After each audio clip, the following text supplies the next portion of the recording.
Hey, folks, thanks for joining us today. I'm really excited about who I'm going to have on the show today. Her name is Jessica Rink, and she is a intuition mindset engineer. She works with businesses, mainly businesses and individuals, to help them to change their mindset to be able to eliminate some of those negativity subconscious things that are going on that are creating a life that they really choose not to have.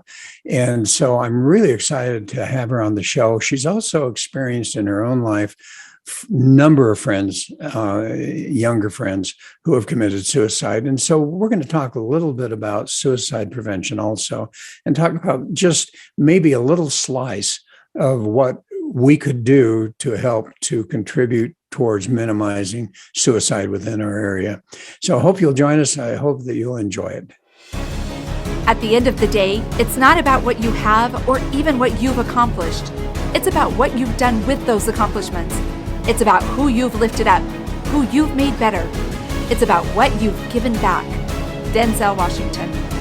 Welcome to Inspire Vision. Our sole purpose is to elevate the lives of others and to inspire you to do the same. Jessica, how are you doing? I am so good. How are you? Good. I'm so pleased to have you on the show today. So I want you to explain to the audience, what is an intuition mindset engineer? Awesome. I'm basically an intuition coach. So I teach people how to connect with the intuitive voice that they have within them. Because it's my belief that we're all intuitive, but most of us have forgotten how to listen to that inner wisdom within. And so I help people reconnect with that lost part of themselves. You know, and it's interesting that you say that. I was just doing a presentation earlier today in the networking group, and that's one of the things I talked about. And I think that as I was looking at some of the notes that you had put in here, I think you talk a little bit about social media and how that can affect us, right? Yes. And one of the things I was talking about and is understanding who we really are, and the fact that there's so many influences, whether it's social media or religion or whatever, that sometimes we really don't know the goodness that lies within us, the divinity that lies within us, and who we are. For instance, you know, in the Christian community, bottom line is, because of Adam and Eve, we're all evil, right? And so can you imagine living your life with that sense that innately I'm not good? I'm evil. Tough burden to bear. Well, it is. And it's fascinating that you're working with people to kind of overcome that whole concept, right? Sometimes, yeah, it depends on where that person's internal narrative takes them, because our internal wisdom is meant to serve us at whatever stage we are in life. And so where I meet people, I find that they're largely disconnected from various traumas and storylines that have happened to them and with them throughout their life. And so we kind of untangle the knots in the subconscious mind, depending on what those knots might be. It might be relationship issues. It might be issues with feeling rejected by the church. It might be issues stemming in their business life. Money comes up a lot. So it really just depends on where that person's consciousness is at and what's got them all knotted up inside. You know, and one of the quotes that I used today was from Dr. Joe Dispenza, and it was fascinating because, you know, he talks about the fact that our personality is basically made up of all of those emotions and all of those experiences that in many cases are very subconscious in nature, but that makes up our personality. And as I was talking, I said, you know, not only does it make up our personality, but it also creates our perception of what's actually happening. So as you work with people, how do you work with them to help them to actually really experience a new life, a different life than the one they're experiencing right now, which may not be what they want? That's it. Thank you so much for that question. It really is a sacred journey for a lot of people, because they don't realize that the personality they're operating within is largely constructed based on their traumas and fears and experiences that were mostly negative for a lot of people. I imagine there's a lot of good stuff that's mixed in there too, but a lot of our personality is in reaction to what has happened in our lives and at least up until that point. And so it all is contained within the subconscious mind. So when people start to realize this personality they're operating from is not the most ideal for them, they want to change. And so they dip into things like affirmations and vision boards and really trying to pitch a different construct of another aspect of them or another personality that feels more ideal to them. Where I find some issues with that is that until that person has really come to terms with that first personality that seems to be running the show, whatever they try to bring in the next iteration of them, well, if the first one isn't dealt with, then the next one's harder to bring in. And so with the coaching that I perform with people is really trying to understand what's in that first personality that's not working. And we spend a little bit of time in the past, but we spend a lot of time in emotions and in that right brain and what aspects of their brain have been underutilized up until this point. And I find with most people, it's the underutilization of their emotions and connecting with the feelings that they have within themselves. Well, and I guess for my question is, and this is one of the things I was talking about today. We have an event that just occurred, whatever that happens to be. There is no emotion tied to an event. It just is what it is. But then as we observe that, then all of a sudden we apply an emotion to that event very much. So, and those emotions come from where do you find that most of those subconscious emotions, that whether they're good or whether they are not doing us any good, where do they come from? Definitely in the subconscious mind. And I find a lot of people try very hard not to feel certain emotions, especially in our society. I find a lot of people try not to be angry and they try not to be sad. But the avoidance of those emotions tends to make them a lot bigger in that person's experience. So repressing emotions kind of like pushing a beach ball underwater. And so you can push that thing down for as long as you can, but someday at some point that thing's going to come popping up. And if that person has no idea how to deal with that emotion, then it could be quite a bit bigger of a reaction than they might have anticipated initially. Well, and what comes to my mind is the quote that which we resist persists. And so often, but I want to go back to that question though. What causes those emotions to exist within us subconsciously? Definitely, I think, at least from my experience and what I've experienced in my own life and with clients, what causes us to feel these emotions, I think we're attempting to experience life. And in that attempt, when we attempt to dive into the messiness that life can give us, there are certain reactions that come into play. And to be human is to be emotional. And I feel that if a lot of people, what I perceive is to be a little bit of an endemic of trying not to feel, there's a lot of people who are avoiding emotions with things like social media, with lots of distractions, binge watching TV, binge eating food and all of that, all in an attempt to just avoid certain things. And so where do emotions come from? It could be from the soul. It could be from us participating in our environment, but there's a lot of a range. There's a big range of emotions that are available to us. Well, and as we talk about emotions, and I wasn't, that question was probably a little skewed from what I was getting at.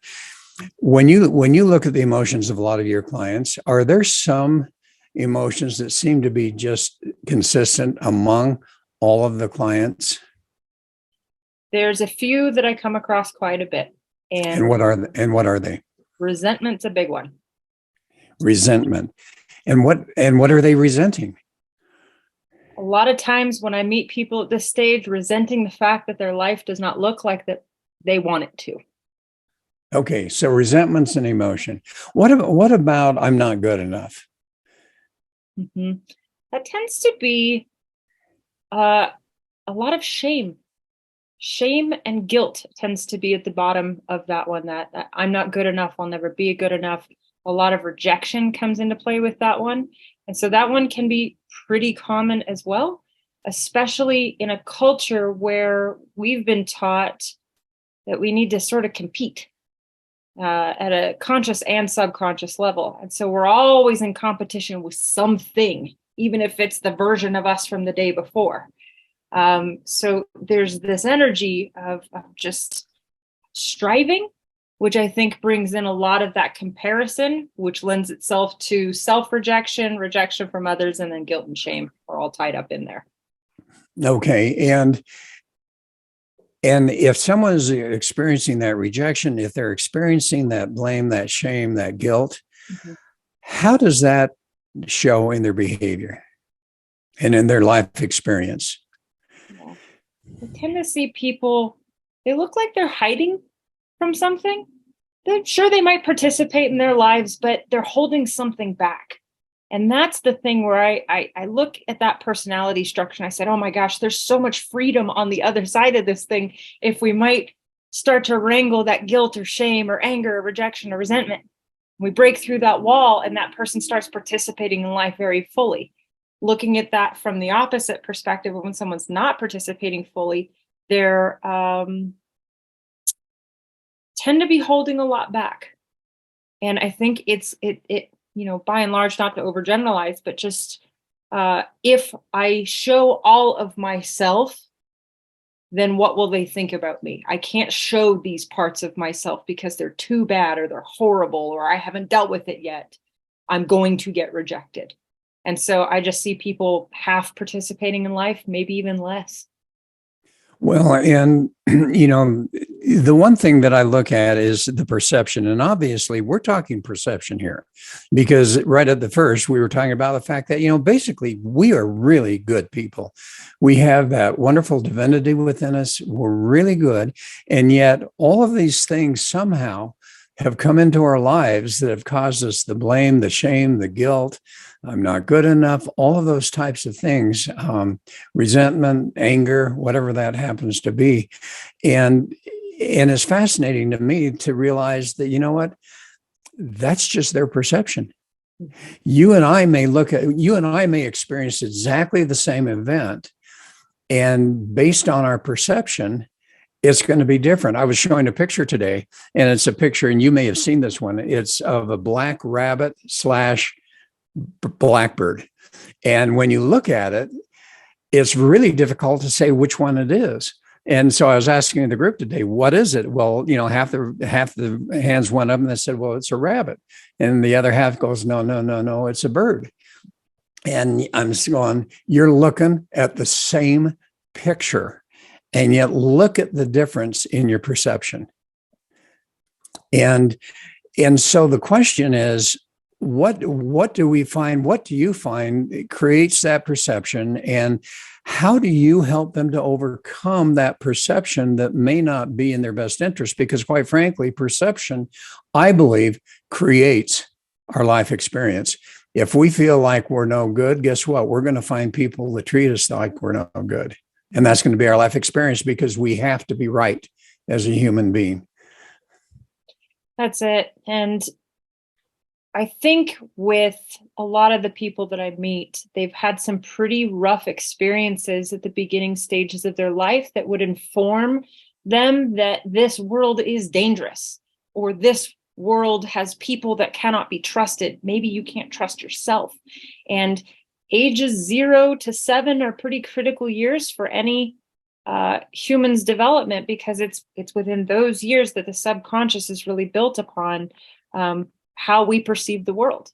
And so there are children that had very uplifting and encouraging and emotionally supportive and emotionally developmental environments who are probably pretty balanced in their perceptions. And then there are children who were not given those opportunities to experience that. And maybe life was a threat. Maybe they had emotionally deregulated parents, which caused them to question all relationships, especially the relationship within themselves. And so does it come down to what happens at the early stages of our life? It does, largely. There's a lot of I call it energetic imprints, because the way that I see these emotions is they rarely exist on their own. There's usually, if there's guilt, there's shame. If there's shame, there's rejection. And so when you get these energies in someone's mindset, it's really going to drive the perception. Now, what happens at some stage of our life, we do have to become responsible for what energies we're carrying. It may not be our fault that we were imprinted with X, Y, and Z, but it is our responsibility to change that which is not working for us. And so that's and one of the questions that I've always asked is, because I've noticed among many friends and acquaintances and so forth, that there are those that just are constantly living in that guilt, in that shame, and their life experience reflects that. And yet they're not aware that that is something that's actually causing the challenge in their life experience. They're not aware of it. And number two, they're not aware that they can change it because it's actually internal rather than external, what they are experiencing. How do you help people? I mean, obviously, if someone's aware, they're going to call you for help, right? Yes. But when you're out there in the public, or when you're with some friends and so forth, and maybe even some close friends, where you recognize that the life that they're experiencing is not what they want, and yet they're not even aware that there's a way to change. How do you help them to become aware? Because I think awareness is the first challenge, and the second challenge is the courage to do something about it.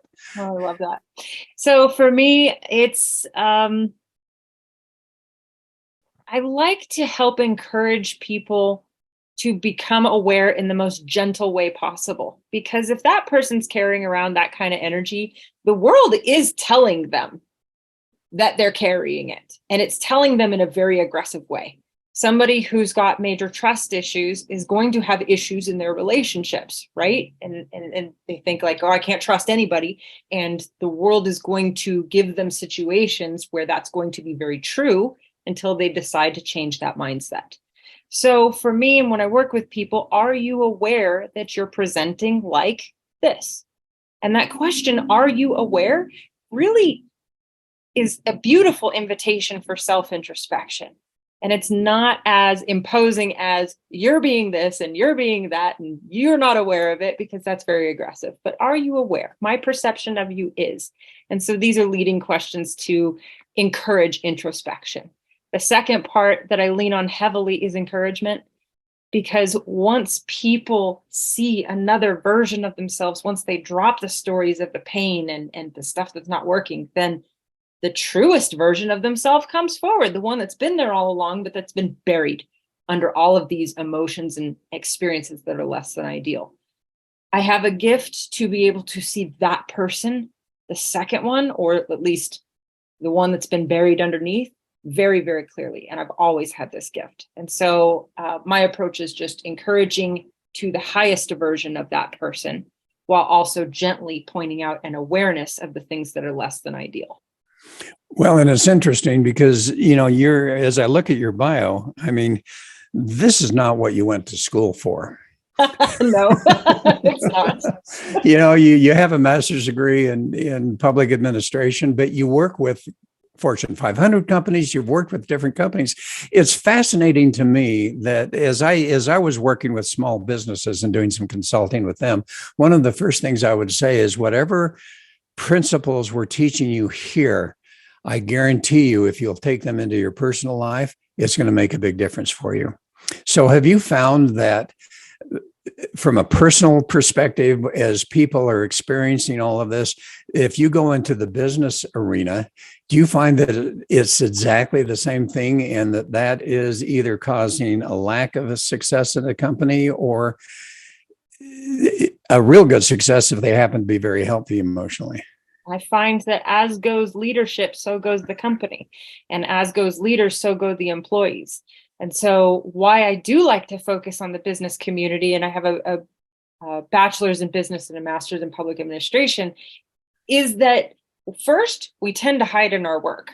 And so all of these not ideal aspects of ourselves, we take into the workplace and we try to pretend that nobody sees it, which we've done that long enough. And from my perspective, I think hopefully gone are the days where people show up 50% of themselves to work and they feel like they have to hide the other 50%.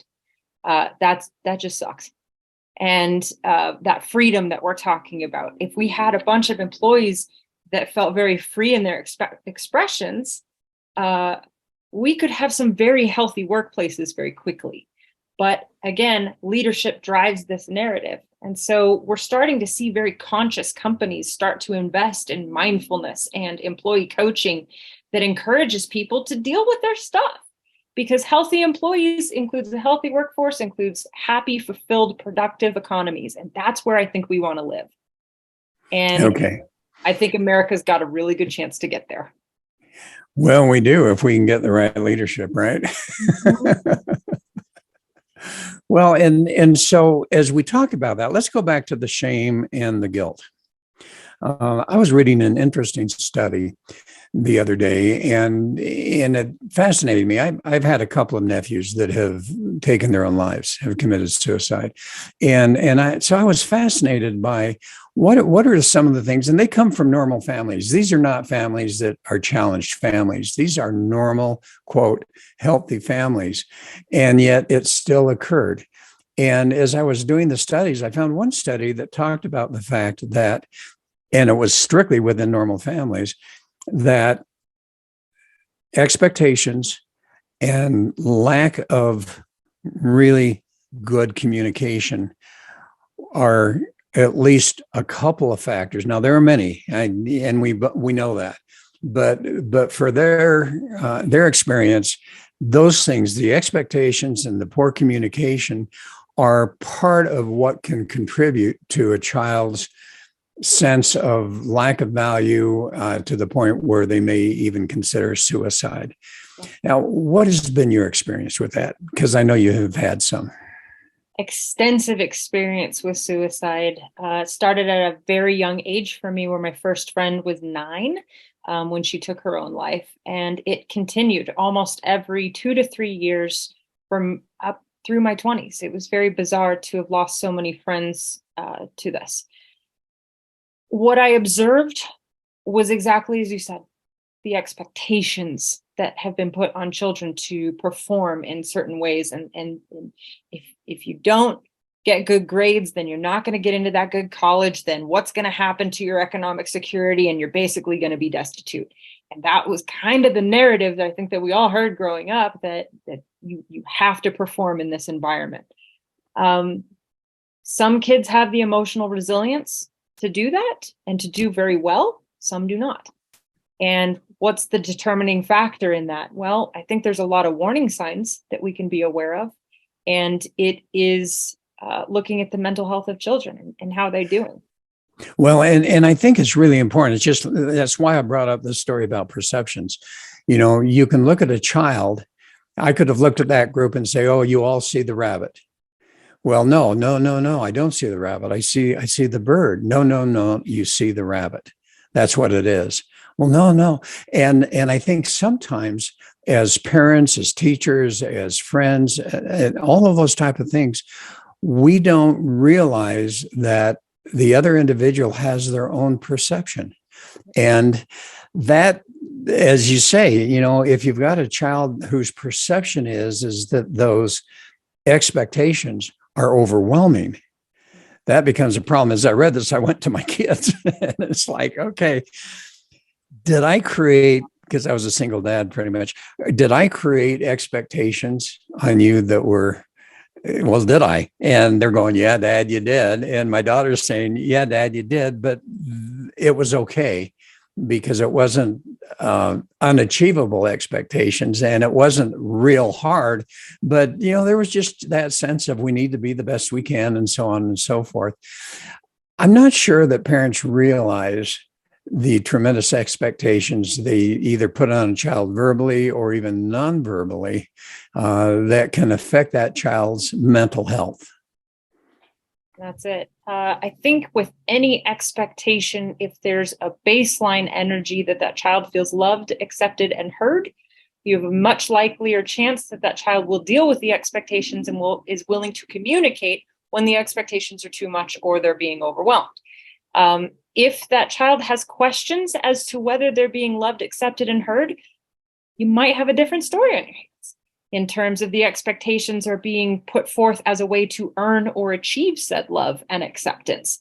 And that happens commonly, but I definitely think it doesn't happen on purpose. I think we're a very busy society and very, very concerned about survival economically on many levels. And so there could be just some missed signs in this. But I think if we start with the baseline of love, we might be more okay with it. So do you find that if a child has that perception of, not achieving what they need to achieve based on the expectations or whatever, do you find that ends up in acting out in their lives, which then as parents or other people look at that going, okay, he's a troubled child. Do they usually act out? And is that really maybe the first sign that, you know what, I've got to really look at this a little bit more carefully? Yeah, I'm definitely not a child behavior expert, but what I've seen out of various circumstances that I've been involved with is that, yes, at some point, the child is going to act out to someone. Now, they might not act out at home. They might act out at school because maybe at home it's a dangerous environment that if they act out too much, there's punishment. So there's some kind of behavior that's happening somewhere that is outside of the social norms that child's been taught. And so in that, there's probably a couple of warning signs. But I would also say that if the child seems pretty withdrawn, that would be a good idea to get the perspective on what's going on and really open up channels of communication. I've had the opportunity to work with foster kids, and that's a tough crowd because they expect adults to have some sort of expectation, or they've created an expectation on themselves. I need to act in a certain way in order to receive love or security, because as a foster kid, there's not a lot of security being offered. Right. In that, creating a space for the child to fully be themselves and be very open in that expression, no matter what, I think is important, but with guidance. Because if a child's acting out, they're going to try to push the boundaries just a little bit. And depending on how the adult or caregiver responds is going to continue to further that behavior. If the adult responds in such a way of love, acceptance, grounding, and boundaries, rules, and structure a little bit to create that felt safety, then we find that the children tend to settle into that environment. And it's interesting that I see adults with this behavior as well. They tend to push on the boundaries of the people that are around them to see, do you really love me? Are you going to stick around? And it's interesting that behavior can be carried into adulthood as well. And what do we do as parents? What do we do when we've got a child that's acting out? What are the steps that we can take that at least can give us a better sense of what's really going on? I think you nailed it when you said communication is how do we nurture a safe place for communication? How are you experiencing your world is a great question to ask. What goes on day to day in your world? What emotions do you feel? And there's a large part of kids that I think they understand very intuitively how to be an emotional creature. But if they're in an environment where their emotions are being challenged, or they said, I'm angry, and the parent says, you're not angry, you're this. Well, parents effectively just gaslit the children into not believing their own experience. Right. So that's kind of a problem. If that child says, I'm angry, great. Let's talk about your anger. How you doing with that? And really just leaning in and nurturing that space for those emotions to exist without judging them or criticizing them. Because the second that an emotion feels judged or criticized, I guarantee you that child's going to shut down. Okay. And I've got a child that's acting up, and guess what happens? That's an event. He's acting up. There's no emotion to it. Maybe his, but there is no emotion. And yet, what's that going to do to me? That's going to immediately bring up emotions in me that says, hey, you can't do that. So here's my question. And here's the thought I have. What responsibility do the parents have to actually heal themselves if they're really wanting to attempt to heal their children? That's it, Dr. Doug, you nailed it. That's it. It's a physician heal thyself first kind of situation, where we need to be very honest with, if we've got a child acting out in anger and we're triggered, what about that child's anger is triggering us? there's probably some not dealt with anger within us that we need to address first. And, kids rely on us to be grounded individuals. And if we're not presenting ourselves in a grounded way, then that child automatically is not going to feel very safe in that environment and will continue to push boundaries. Well, and can you imagine the communication of, hey, John, you're acting out, and I have to tell you that it's really causing me to bring up some emotions within myself. I must have some triggers here that are causing that. Let's talk about it. And I need to work on my own emotions, but at the same time, let's figure out why you're acting out and so forth. You think that helps? Well, I definitely think that the complaints should go up. And so if that parent has got something in that's going on with them, to definitely take that to a trusted advisor, therapist, or counselor to deal with those emotions. Too often I've seen parents put their own emotional range on the kids, almost in an unconscious way of like, help me fix this. And I've seen that way too much. And so then the child then becomes or feels responsible for the parent's emotional range and starts adjusting their behavior to compensate, which is not good. That will definitely affect the kid later on in life. And wouldn't it be wonderful if they say, I'm going to go get some help and you're welcome to join me. Let's figure this thing out. And, and I think that's the point I'm trying to make is I think that as parents, we have not only the responsibility, but the opportunity to really look at our children, and rather than saying they're our children, they are our responsibility to help them to achieve the best that they can achieve in their lives. And when you change that mindset, all of a sudden it might even change the way you act and behave towards your child. Absolutely. One of the things that I think is becoming so important is the free expression of where we're at any given time. I think we're doing a very good job in our society, said tongue in cheek, that it's okay to be you as long as you're you within these parameters. And I feel that there are certain expressions, especially emotionally, where if we got really good at just allowing people their experiences without it threatening us in some way, we would open up a lot of channels for healthy communication in our families, in our workplaces, and beyond that in our communities. So do you work at all with troubled children, or with parents who have troubled children, or with families, or is your main focus business? I focus predominantly on adults. I have worked with young adults before, and I do work with a few here and there, but I very much shy away from calling anybody in any experience troubled in some way, because I feel that we've all got things that we work through, and any expression, as long as it's the authentic one, to me is a very beautiful expression, especially if it's struggle. Because struggle creates so much opportunity for growth and healing. And so any troubled teen or troubled youth that I've ever worked with, even outside of this current career, I've always seen as a beautiful expression, because I know that there's just a lot of opportunity for something to emerge on the other side of that struggle. So what do we do? Here we have a community. For instance, I live in Utah. All right. We have the highest percentage of mental illness in the country. We have a fairly strong and high rate of suicide as a state. Where are you from? California originally, but I'm now in Colorado. Okay. And who knows what those stats are for there.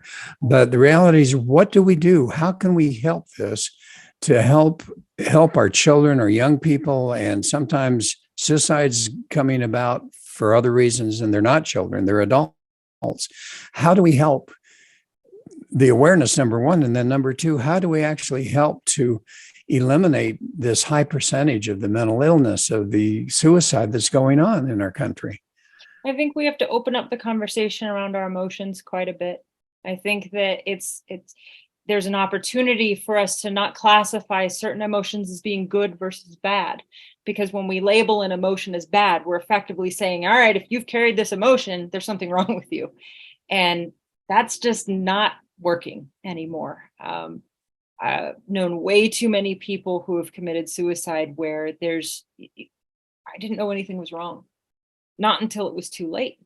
And that's interesting, because then now we're very much talking about what level of pain were they carrying that they could not talk about. And searching my memory, did we ever talk about a time when we were feeling upset about something? No, we kept things pretty light and fun and joking around, and we made jokes of our pain rather than saying like, no, I'm really struggling. And had we had those discussions as teenagers and even adults, would the narrative have been different for some of my friends? I think so. I really do. But labeling things within ourselves as saying this emotion that I'm carrying is bad and there's something wrong with me, that's the first step to self-rejection, which is one step closer to not feeling very good in that mental and emotional health. Okay, let me rephrase that a bit and see if you would change your mind with rephrasing it. That emotion is not serving me well. Mm-hmm. Difference between that and that emotion, I'm bad because of that emotion. What that emotion is bad. There's a difference between saying that emotion is bad, therefore I'm bad, versus that emotion is not serving me well. What do I need to do to change it? It's such a different question. That emotion's not serving me well. What do I need to do to change it? There's that level of acceptance that comes in that question. It's not serving me well. There's something else that's more ideal. It's a very mature viewpoint, though. It's an extremely mature viewpoint. And so I think that if someone is able to be self-aware enough to recognize, look, my anger is not serving me. What do I do about it? Great. There's like a ton of different activities, therapy being one, coaching another, journaling, meditation, all kinds of different modalities to help somebody come to terms with why they might be carrying that emotion so profusely. But I love that question, honestly. If we could look at it from that perspective, I think we'd be pretty healthy. Well, and can you imagine the families if they were to look at that and all of them come together with that philosophy of, hey, you know what? My emotions are not serving me well. Your emotions are not serving you well, obviously. Let's talk about it and let's figure out how we can reframe those emotions so that they serve us well. It's okay to get angry in a particular situation, but it's not okay to get angry because someone just cut you off. Sure, absolutely. I think we bring a very holistic environment where, look, I've been angry too. I've been anxious too. Oh my gosh, what's your experience like right now? That must be so hard. It increases empathy. And perhaps that's the goal right now. Well, empathy and love. Can you imagine a child that feels like not only does their parent love them, but their parent supports them in them becoming individuals and who they need to be? Living here in Utah, there's tremendous imprints that go on religiously, whether it's, it just does. And how do you help a parent to say, get away from those expectations and allow your child to become who they are? Yeah. I would encourage that parent to look within themselves as to see if it's working for them, because parents do imprint on their kids. That's just reality. And so if the parent even has a weird relationship or just a tough relationship with the dominant religious or cultural theme in their neighborhood, it's very, very likely that they're going to reflect that discomfort in some way, even unconsciously. So I think we have to be very honest with what we're feeling. And too many of us just got very good at no, I'm going to ignore that. That's not important right now, but it is affecting us in some way. Level of self-awareness is the goal, I think. And it's not the easiest thing to achieve. It requires some pretty, sometimes brutal honesty with ourselves as to what we really think and feel and value about the things in our life. And if we're willing to ask ourselves the tough questions, then we've done so much work to heal ourselves, which then in turn heals our kids, heals our communities. Well, and yeah, I mean, making parents aware, that's to me just becomes the real challenge, but the real solution too, of making the parents be aware that they, or You need to do this. Well, this is how it needs to be done. You need to do this. You need to do that. Why are we afraid in general? And I think we all are. Why are we afraid to actually be transparent, open up, and say, you know what, child, I'm here to support you in your values, in your beliefs, whatever is important to you, what you're trying to accomplish. Let's figure out how we can do that. That doesn't happen very often. And the question I'm asking you is why? Why do we as individuals tend to not allow other people, not only allow, but support other people to be themselves? I think we try to pretend like we've got it all figured out. I think if we could get honest with this one thing and be like, look, I'm guessing at this thing as much as you are. I don't have it figured out. I think that sometimes we just put on these airs that we need to be bigger than we are sometimes. And maybe there's humility that's invited here in that, look, this is confusing. Society's changing fast. I've got expectations on me, child. I don't want to put extra expectations on you. How are you doing with things? Well, and I think you hit it, humility versus pride. Number one. Number two, which is really interesting when you look at it from a human behavior standpoint, I need to be right. Yeah, there's a lot tied up with. If you disagree with me, you're stupid. Because bottom line is I'm right. I meet two types of people, those that need to be right and those that are afraid to be wrong. And two very different perspectives on life, depending on those standpoints in their mindset. I can't be wrong will create a whole series of decisions and interactions around them. I will call them less than ideal. Versus I always right also creates a very interesting set of circumstances. So I would ask parents that question: do you need to be right, or are you afraid to be wrong? And how is that affecting your kids? Yeah. Yeah. And it's funny, my kids, Dad, you always need to be right. Well, yeah. So as my father before me. That's right. Haven't you figured out I'm always right? But you know what? I mean, we come up with these things, and yet the reality is that we don't understand the effect that we have. I think if we could get anything across today for people, particularly parents and families and so forth, is lose the pride, develop that humility, don't be offended, don't take things personally. And we can go into that whole thing. But the reality is, what can I do to help you be the best you can be? Can you imagine what relationships would be like in families in general, not just with kids, but between spouses, if the real attitude was, what can I do to support you and help you be the best you can be? It's a brilliant question. And I love that question. What kind of support do you need right now? And another question that I don't want to say forces introspection, but it does force a pause. What kind of support do I need right now? And the child, or especially teenager, like, I just need somebody to listen, or I just need someone to tell me I'm doing a good job. Those are very simple responses, but give you a world of insight into what's going on in that child's head. Can you imagine saying, all right, let's go out to lunch, let's go somewhere private, and let me listen. And in fact, it's really funny. This is a challenge for me, and I've learned it, but because I've learned it, here's the question I ask my kids when they come to me and want to talk. Do you want my opinion, or do you want me to listen? Well, once in a while I'll say, yeah, Dad, we want your opinion. Okay, I'll give it. But I've learned that sometimes if I just give my opinion without asking that question, they're feeling criticized. And so the communication isn't going well because they don't feel like I really, really support them and love them. Versus if I'm just listening, then I'm there for them and supporting and listening to them. And sometimes they'll share things, if it happens to be with a relationship, that it's like, holy cow. I sat down with my daughter the other day. She's 26 and in that different, generation. And we have found that sometimes we don't get along well because we're really opposite sides politically as well as some of the other things.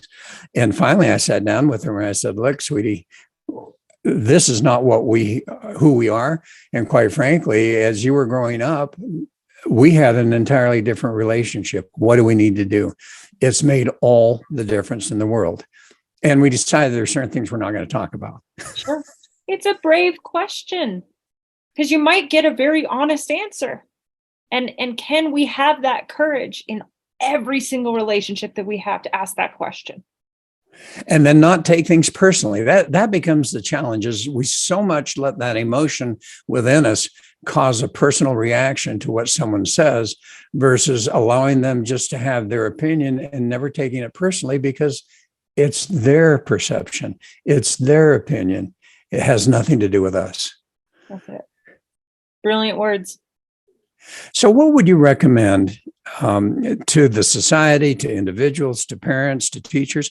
What do we do to really help our children to become more emotionally stable and to start to really focus on advocacy of prevention of suicide? First, I think that we need to be very honest as adults ourselves about where our emotional range is at. Are we comfortable feeling our emotions? Because if we're not comfortable feeling our own emotions, there's no way that we will be able to hold space and be present for a child who's dealing with their emotions. The environment that these kids are growing up in now is incredibly complex and much more dynamic than I think our childhoods were. And so they're dealing with pressures that we did not know, especially at a very transformative age. And so I think the very first step is for us to become very aware of how we're feeling about things.